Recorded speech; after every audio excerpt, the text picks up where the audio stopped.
entirely to Allah and to the performance of what Allah has made obligatory for you. You see, when you're humble, everybody's equal. You love everybody. It doesn't matter whether they drive a Ferrari. It doesn't matter whether they drive a Fit. It doesn't matter whether they wear Liz Claiborne, what's some other name brand? Armani. Versace. Or whether they wear Walmart. They didn't pay me either.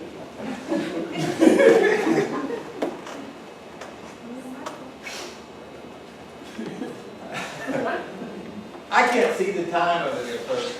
12:51. Okay, I'm good luck. Hassan al-Basra said the Caliph Umar would speak loudly enough to be heard whenever he spoke, would walk swiftly whenever he walked, and would strike forcefully whenever he struck a man.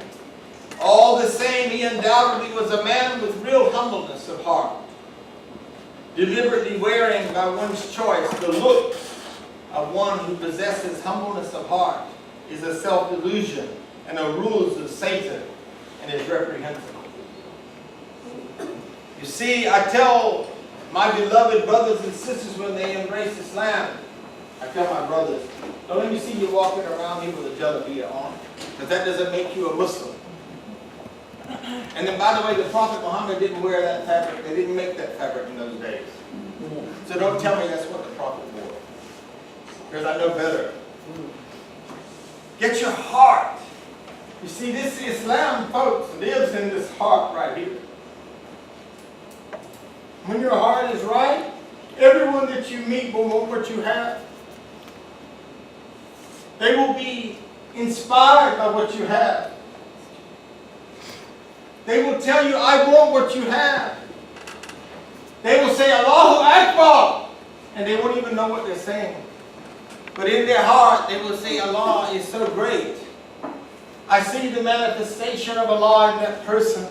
I see it in what they say, in their submission to Allah, in what they say, and where they go, and what they listen to.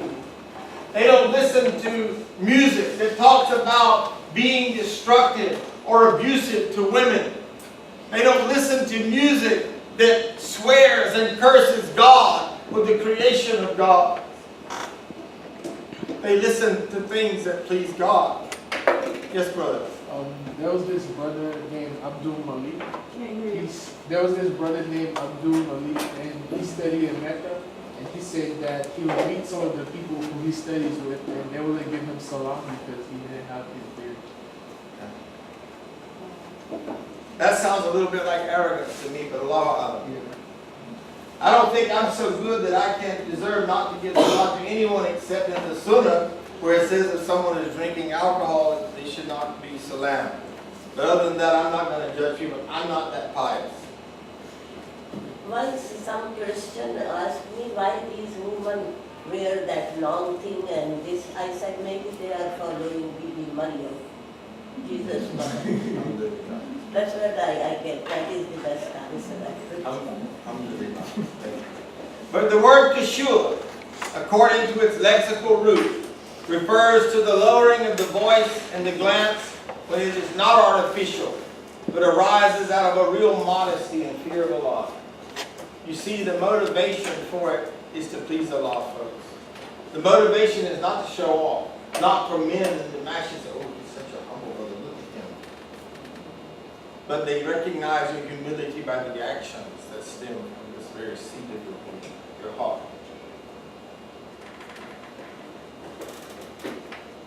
Surah 20 and verse 108.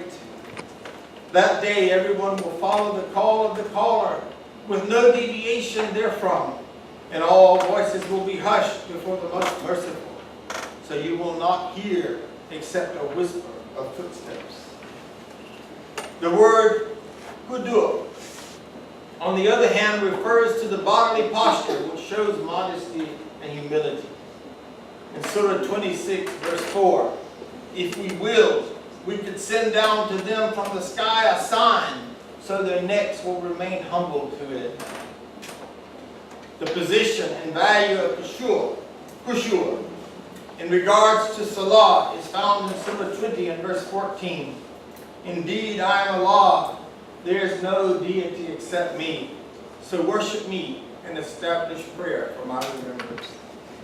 That's the goal, folks. We don't want to establish prayer so that people in our community say, oh, mashallah, that brother, he's here every prayer, alhamdulillah.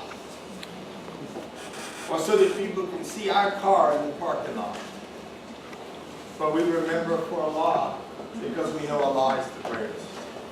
You see, the board of the directors of this masjid, they're not the greatest. I'm not going to answer to the board of directors of this masjid.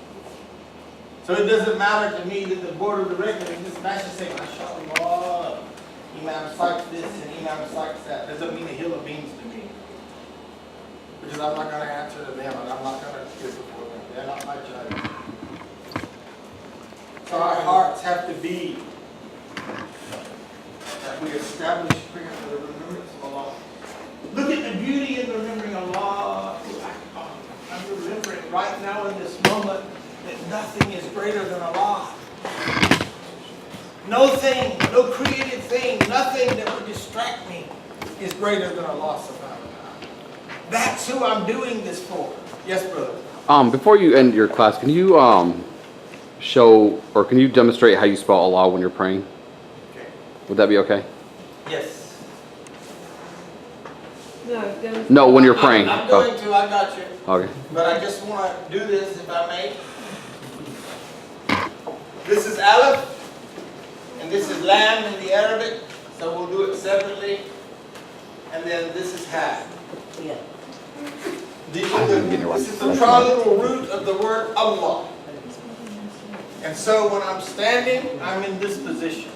And if you look at my feet and my body, when I have a straight back like I'm supposed to, I'm in the position of Lam.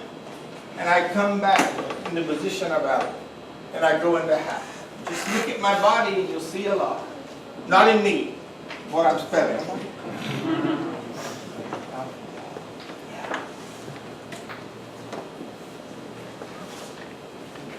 The signs of Allah are so amazing. When I had this realization one day, many years ago, that I was actually spelling the name of Allah, my prayer became that not that I just spell it with my body, but that I would spell Allah with my actions. And that should be all of our prayer today. That with our actions, with our heart, with our tongue, with our eyes, and with our ears, we would always be spelling Allah. We would always be saying Allah. I love you all for the sake of Allah. If I've said anything today that is wrong, it's from my ego and my arrogance. If I've said anything that's right today, Allahu Akbar. It's all from Allah. And to Allah is given all the glory and all the praise. For I am nothing in and of myself. I hope I will see all of you next week at the same time and the same place. Oh, Assalamu alaikum wa rahmatullahi wa barakatuh.